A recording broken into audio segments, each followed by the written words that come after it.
When the man again taking a common was thinking that he been an enemy massing me, how my melon wine on a voice note after this video. But not only him to before see the voice note. Yeah, man, a Bible make I got that those who seek first another God, that their sorrow will be making will be multiplied. Yeah, voice note to one man or release online. On a cover na neighbor binayad and a mother be a release eli okere mbawishi. Okere mbawishi. When he work mbawishi no yubo migraine. A mother be release eli migraine. Most times come quite the truth is not one on okere mbawishi na megi. According to mention on Lagos. Lagos has a stressful period when we have no kata stress akalia. When we no kata if you don't take enough water, migraine abia. If you don't eat well, if you stress much, if you do church like this, migraine and according to him, once you know in case and the lesson, because now I will not doubt him because in the Nigeria, on one hand for higher, especially when it comes to using automobile, you may give them mad sort of EJ well bridge or EJ well innovation, well here na bala yolo. Kai wija we make them mad. I'm not in a way blaming him because I know how spiritual things works. Maybe also go know spiritual can care. You never can tell. So I'm not in a way disputing the fact that care with spiritual things they happen. Oh no, not for by him we him. Yes, no worry here na him. Mana also even where pick the interest is that now. It's in a migraine na megi. He did not write ABJ go for solution or he may go amen. If a man pass man now one day on social media, I say no one you are not mad in a harada. Here I give something that can go to medical first. Before you a man or spiritual is that they try give physical medical care. The thing shows abortive no worry on law. Before the mother gawa chota na ham we put on is that na here you go physical no go me name the thing is not working out. So it could be heavy. Ibilugo jo chota address man person na ikpo na ime na travel igbu na li okoko gbuo 14,000 plus ime ni hini ime gbacha afa mechi ni ime what 200 and something thousand the thing I work rocket ibe ga release a voice note tibe. I'm not in a way see na iye man pass man me no work or no work but no shimila na hili onyo na for hoku ya.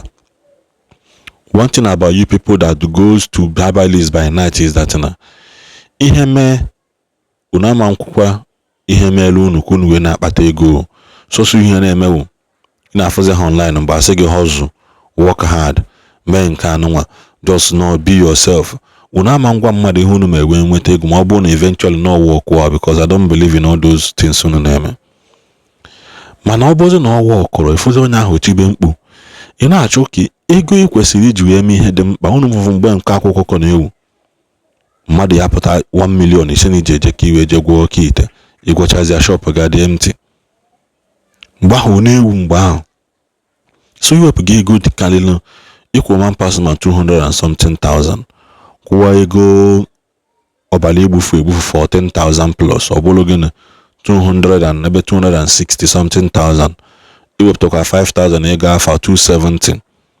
Then sikpoza na igba ego moto from Lagos to East sikpoza ego moto gị 50,000 going and coming that's 100 and ekuzigo sikpo ya after all spending na nke man pass man 500,000 apụgo ihe ji ejebe enwere isi iwe na-eti mkpu na social media. Ana m emetelu na ebele. I don't pity any of you.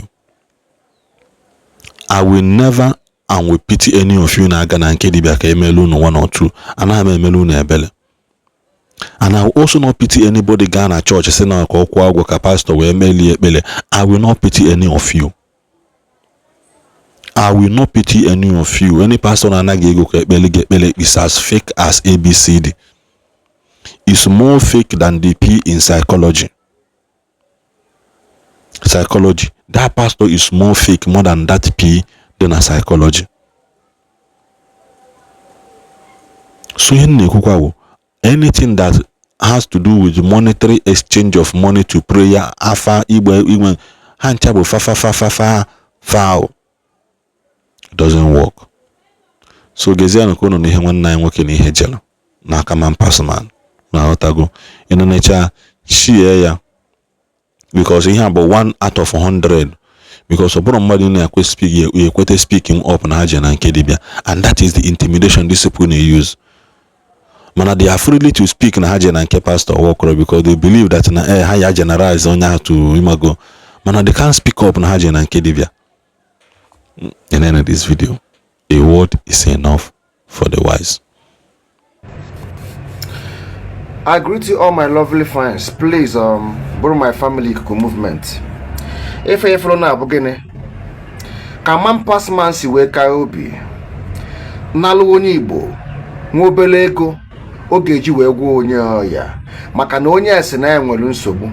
Na arụ adịrị ọ naghị achọ ego. Maka na onye na-achọ ego dị iche. Na onye sị gị na ya na-enwe mkpagbu na arụ adịrị and the Igbo native doctor do gwọ m ọya. O wee napụ ya nke obele oji. Si ya welezi akwa ọkụ ga-amachasị ya arụ. Ọ bụrụ gịnị scamming game. Get the whole voice note.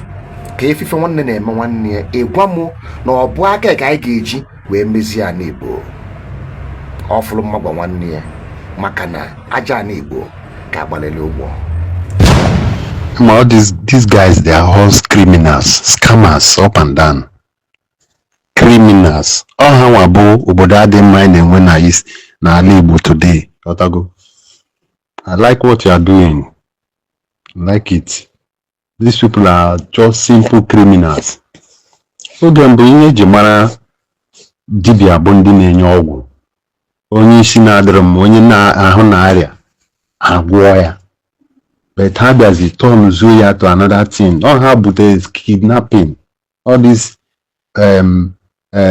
part dealers. Woman parts dealers. All how this guy, bro, this man pass Guinean, bro, is a very stupid somebody. No, na Lagos, Otago. Yeah, bro, this was, I think, 2022. 2022. Otago. So, na yard in Bine, when they can meet been at the yard. Otago. Not when we are challenged out of hatred, out of jealousy. Otago. Now war up and down. Send their okromba we see. Otago. So, I was, that time, somebody didn't contact this so-called man pass man. You see all the way from boy and a phone. Or some noya bagodafa. Noya bafa 5,000. Man send the area. I sent 5,000. Obacha afa suna no nye ndi ichie ni. No nye oye bupu godre ndi ichie obara. No 14,500. Na send the area ko bupu godre. I sent 14,500. Omechakwa nka suna niye oye merem now. Na need rebadata or lifte. Otago. No ya cost 250,000. 250,000. See, okay, due to I need cure. I need remember me because isim that time. No, isim now yaka like this. I don't have rest. Nebu paracetamol na packet is ni ma bam. Clearing and forwarding can narrow. I don't eyes. Also nama kunye go 300. Koji go gote yo ye jiro the or nka na mbia wazi na nji the balance cash. See, okay, no problem. So kunye ya 100. By that 150 or 100 can kunye. Wezi the other one na aba cash. Mechiro that Friday evening, bar night. Rute na this I am a full lift.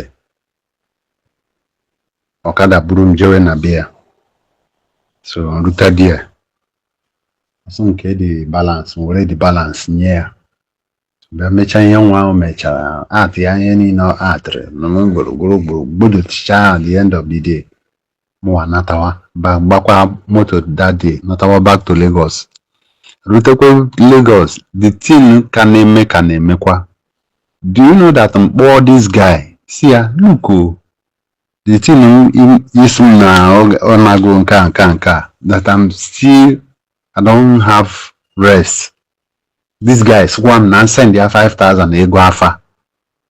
I off the phone. Then the next day, watch hours will pick and say, so more I spend the ego in Akagi. But the singing mere. Neka my situation kadi. Isim send the ego afa. Ajụjụ a ka m na-ajụ ya ọsịzie eme na nje gote akwa Igbo na m were ya machashi arụ na nke a na nke a. I just cut off the phone. Cut off the phone. Since then, I did not call him. I did not call him. Ihe miserable within Munachim 1 midnight like that. Around 12 midnight, I naked myself in my room, mepee my window. Na-agwa Chimoku, si ya na ọ bụrụ na ọ mmadụ soro ya create ihe m na-eme m ihe a, na let it continue. But na ọ bụrụ that na mmadụ esoro gị ya nwa bụ chi m create ihe m, na this thing ka ọ kwụsị this night before tomorrow morning. Okwu a ka m kwubiri n'ọnụ nje saa ahụ. O nwee ncha one woman na Lagos nyere m na-eji asa isi m, nje sacha isi dinner teta in the morning. That was all. But this ofeke napụrụ m 200 and something thousand. 200 and something thousand. Na chọkwa more than 250,000 na 5,000 ego afa, 14,500 ego ji gbupụrụ ndị ichie ọbara before the main 250. If na these people are criminals, mechakwa ọsọ weta 5,000 ka ọ gbaa afa. Nke ihe na-agbara afa onye bịara na be gị itiriticha erụcha ọrụ ịrụrụ si na ọ nago na nke a na nke a, ka ịzụkwa weta 5,000 ego afa to let you know that these people are criminals. Amansịrị ọnya a na-eme abarakata abara. That is what they are doing. Magic. They are criminals. Anyhow he eji bumta that guy. That guy is one kind criminal na afubere. Criminal. Onye mu agabigara n'aka that guy. As I'm telling you, onye mu agabigara. Bear my money. Oh yeah, my brother. Thank you.